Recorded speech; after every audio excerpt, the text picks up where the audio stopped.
শ্রুতি গল্পে আপনাদের সবাইকে স্বাগত। এখন শুনুন রবীন্দ্রনাথ ঠাকুরের ছোট গল্প দান প্রতিদান।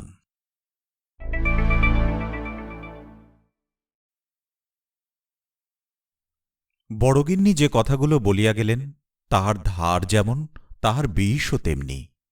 যে হতভাগিনীর উপর প্রয়োগ করিয়া গেলেন তাহার চিত্তপুত্তলি একেবারে জ্বলিয়া জ্বলিয়া লুটিতে লাগিল। বিশেষত কথাগুলো তাহার স্বামীর উপর লক্ষ্য করিয়া বলা, এবং স্বামী রাধামুকুন্দ তখন রাত্রের আহার সমাপন করিয়া অনতি দূরে বসিয়া তাম্বুলের সহিত তাম্রকূট ও ধূম সংযোগ করিয়া খাদ্য পরিপাকে প্রবৃত্ত ছিলেন। কথাগুলো শ্রুতিপথে প্রবেশ করিয়া তাহার পরিপাকের যে বিশেষ ব্যাঘাত করিল এমন বোধ হইল না।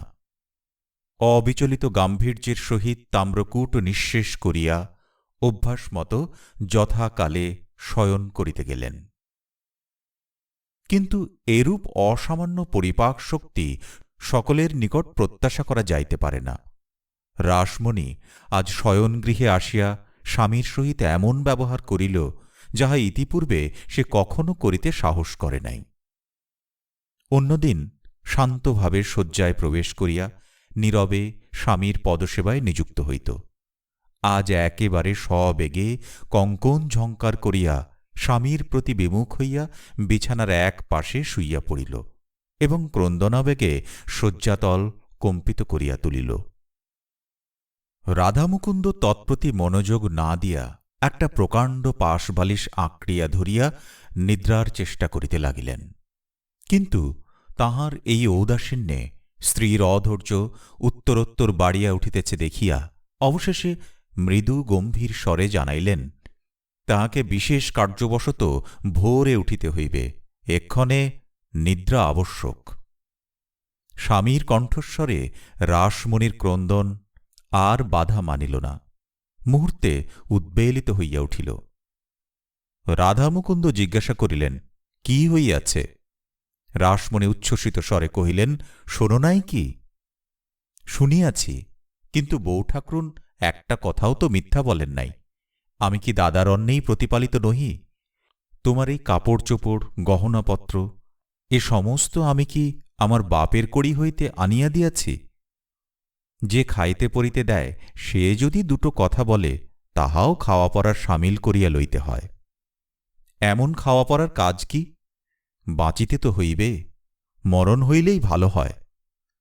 যতক্ষণ না হয় ততক্ষণ একটু ঘুমাইবার চেষ্টা করো, আরাম বোধ করিবে বলিয়া রাধামুকুন্দ উপদেশ ও দৃষ্টান্তের সামঞ্জস্য সাধনে প্রবৃত্ত হইলেন। রাধামুকুন্দ ও শশীভূষণ সহোদর ভাই নহে, নিতান্ত নিকট সম্পর্কও নয়, প্রায় গ্রাম সম্পর্ক বলিলেই হয়, কিন্তু প্রীতিবন্ধন সহোদর ভাইয়ের চেয়ে কিছু কম নহে। বড়গিন্নি ব্রজসুন্দরীর সেটা কিছু অসহ্য বোধ হইত। বিশেষত শশীভূষণ দেওয়াথোয়া সম্বন্ধে ছোট বউয়ের অপেক্ষা নিজ স্ত্রীর প্রতি অধিক পক্ষপাত করিতেন না। বরঞ্চ যে জিনিসটা নিতান্ত একজোড়া না মিলিত সেটা গৃহিণীকে বঞ্চিত করিয়া ছোট বউকেই দিতেন। তাহা ছাড়া অনেক সময়ে তিনি স্ত্রীর অনুরোধ অপেক্ষা রাধামুকুন্দের পরামর্শের প্রতি বেশি নির্ভর করিতেন। তাহার পরিচয় পাওয়া যায়। শশীভূষণ লোকটা নিতান্ত ঢিলাঢালা রকমের, তাই ঘরের কাজ এবং বিষয়কর্মের সমস্ত ভার রাধামুকুন্দের উপরেই ছিল। বড়গিন্নির সর্বদাই সন্দেহ রাধামুকুন্দ তলে তলে তাহার স্বামীকে বঞ্চনা করিবার আয়োজন করিতেছে। তাহার যতই প্রমাণ পাওয়া যাইত না, রাধার প্রতি তাহার বিদ্বেষ ততই বাড়িয়া উঠিত। মনে করিতেন প্রমাণগুলোও অন্যায় করিয়া তাহার বিরুদ্ধ পক্ষ অবলম্বন করিয়াছে, এই জন্য তিনি আবার প্রমাণের উপর রাগ করিয়া তাহার প্রতি নিরতিশয় অবজ্ঞা প্রকাশপূর্বক নিজের সন্দেহকে ঘরে বসিয়া দ্বিগুণ দৃঢ় করিতেন। তাহার এই বহু যত্নপোষিত মানসিক আগুন আগ্নেয়গিরির অগ্নুৎপাতের ন্যায় ভূমিকম্প সহকারে প্রায় মাঝে মাঝে উষ্ণ ভাষায় উচ্ছ্বসিত হইত। রাত্রে রাধামুকুন্দের ঘুমের ব্যাঘাত হইয়াছিল কিনা বলিতে পারি না, কিন্তু পরদিন সকালে উঠিয়া তিনি বিরস মুখে শশীভূষণের নিকট গিয়া দাঁড়াইলেন। শশীভূষণ ব্যস্ত সমস্ত হইয়া জিজ্ঞাসা করিলেন, রাধে, তোমায় এমন দেখিতেছি কেন? অসুখ হয় নাই তো? রাধা মুকুন্দ মৃদু স্বরে ধীরে ধীরে কহিলেন, দাদা, আর তো আমার এখানে থাকা হয় না। এই বলিয়া গত সন্ধ্যাকালে বড় গৃহিণীর আক্রমণ বৃত্তান্ত সংক্ষেপে এবং শান্তভাবে বর্ণনা করিয়া গেলেন। শশীভূষণ হাসিয়া কহিলেন, এ তো নতুন কথা নহে, এ তো পরের ঘরের মেয়ে, সুযোগ পাইলেই দুটো কথা বলিবে, তাই বলিয়া কি ঘরের লোককে ছাড়িয়া যাইতে হইবে? কথা আমাকেও তো মাঝে মাঝে শুনিতে হয়, তাই বলিয়া তো সংসার ত্যাগ করিতে পারি না। রাধা কহিলেন, মেয়ে মানুষের কথা কি আর সহিতে পারি না? তবে পুরুষ হইয়া জন্মিলাম কি করিতে? কেবল ভয় হয় তোমার সংসারে পাছে অশান্তি ঘটে।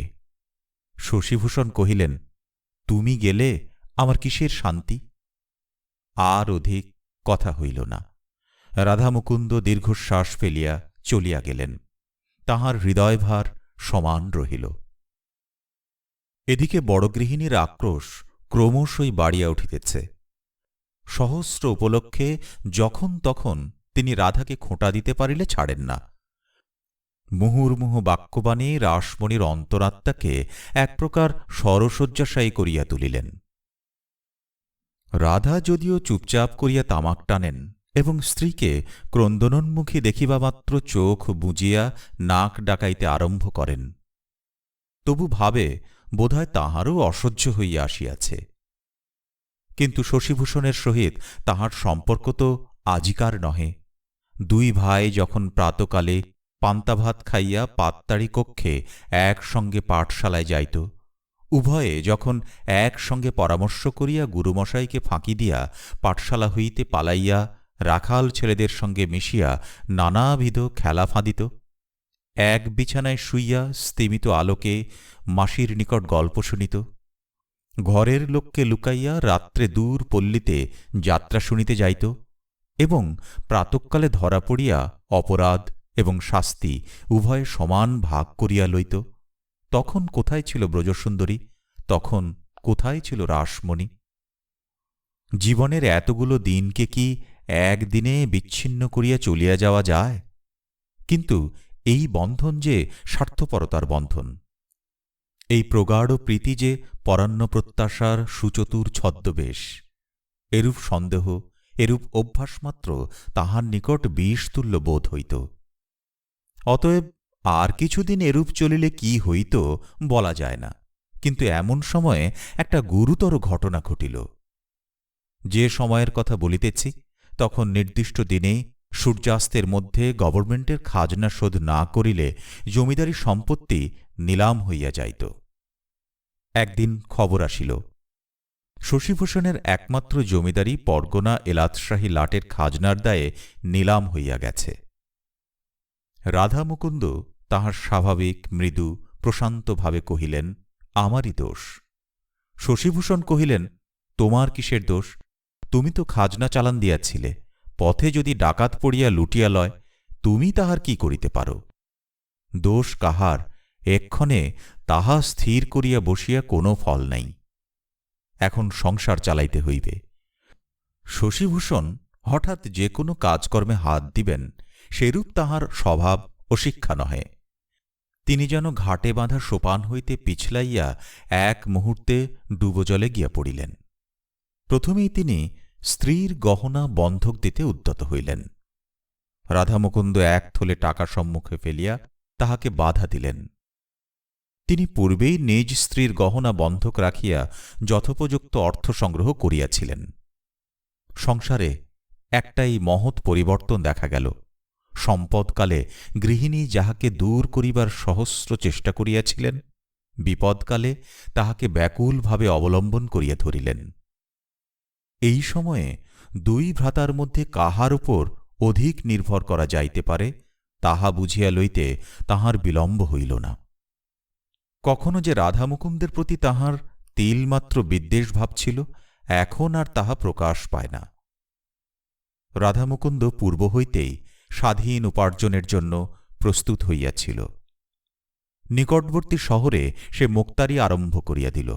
তখন মোক্তারি ব্যবসায় আয়ের পথ এখনকার অপেক্ষা বিস্তৃত ছিল এবং তীক্ষ্ণ বুদ্ধি সাবধানী রাধামুকুন্দ প্রথম হইতেই পসার জমাইয়া তুলিল। ক্রমে সে জেলার অধিকাংশ বড় বড় জমিদারের কার্যভার গ্রহণ করিল।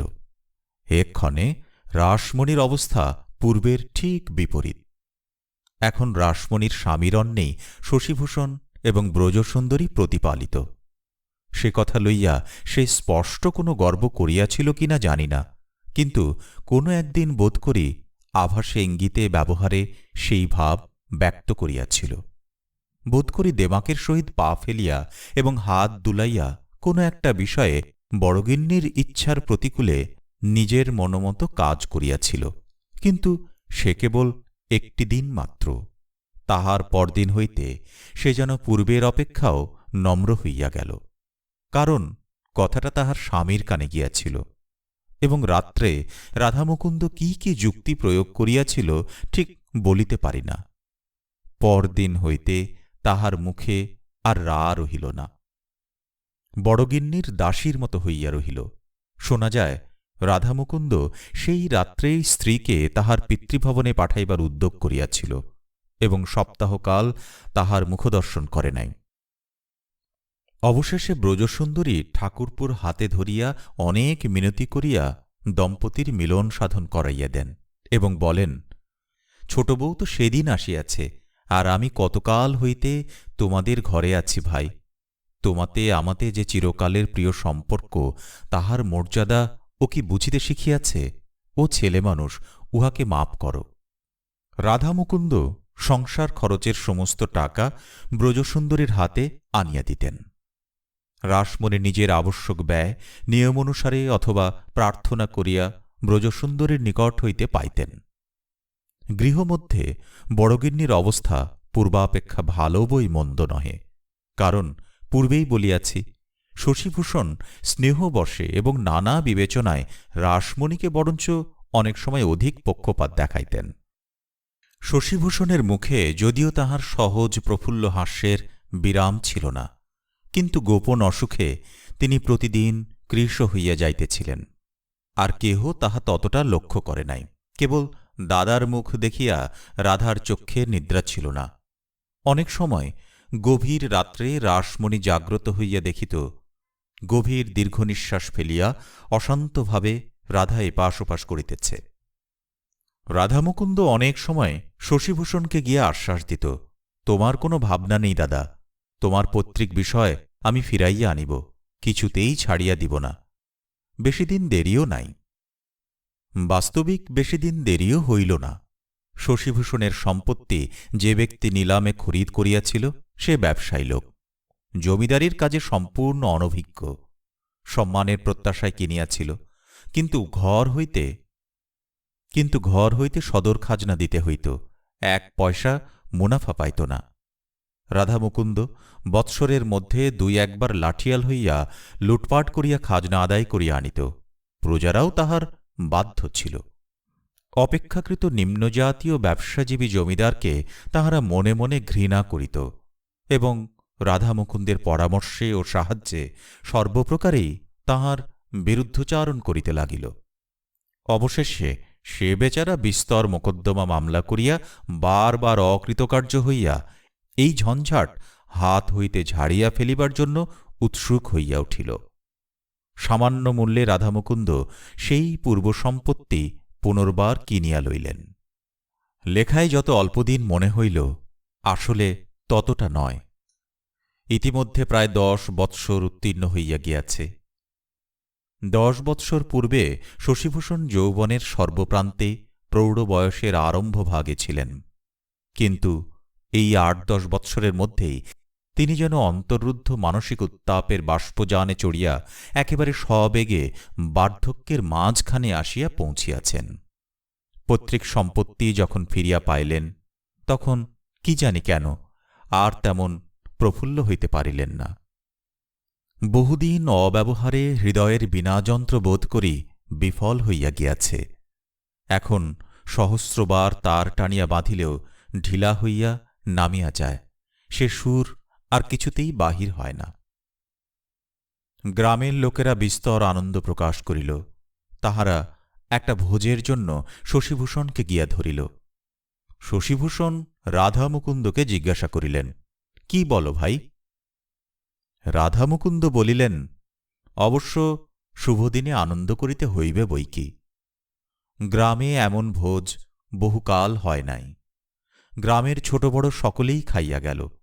ব্রাহ্মণেরা দক্ষিণা এবং দুঃখী কাঙালগণ পয়সা ও কাপড় পাইয়া আশীর্বাদ করিয়া চলিয়া গেল। শীতের আরম্ভে গ্রামে তখন সময়টা খারাপ ছিল।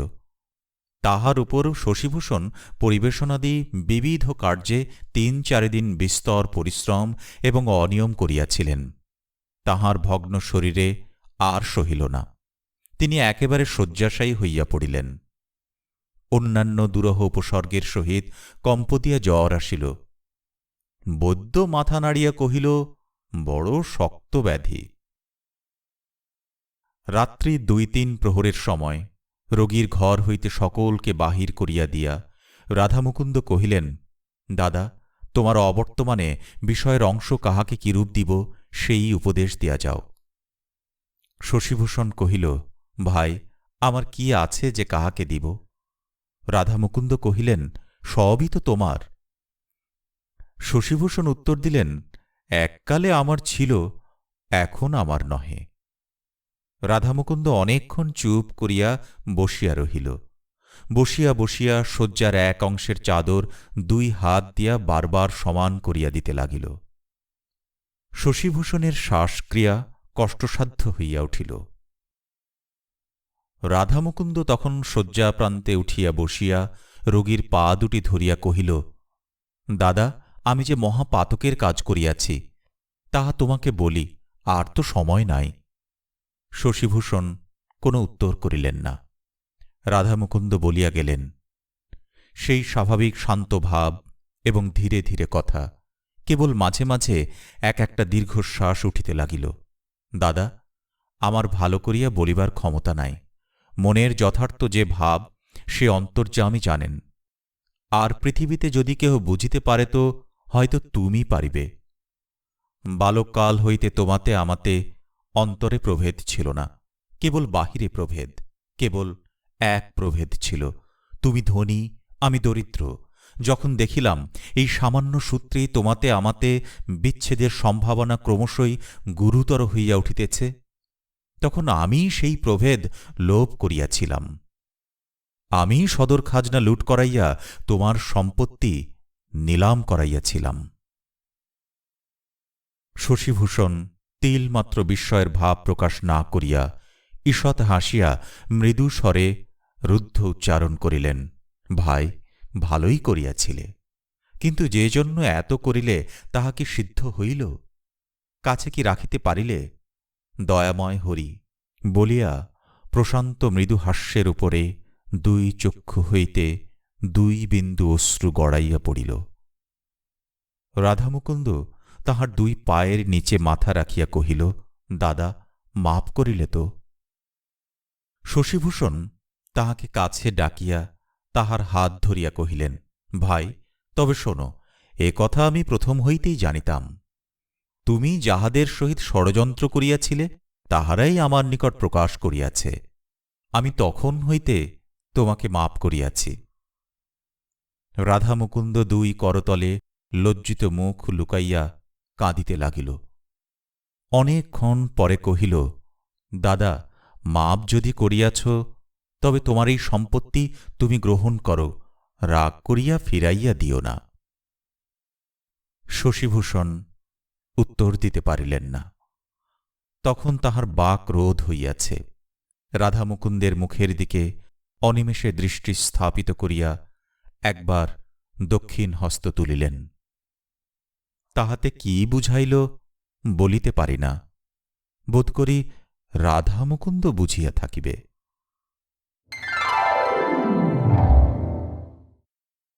রবীন্দ্রনাথ ঠাকুরের ছোট গল্প দান প্রতিদান শুনলেন। এমন আরও বাংলা ক্লাসিক ও সমকালীন প্রিয় গল্প শুনতে সাবস্ক্রাইব করুন আমাদের ইউটিউব চ্যানেল শ্রুতি গল্প।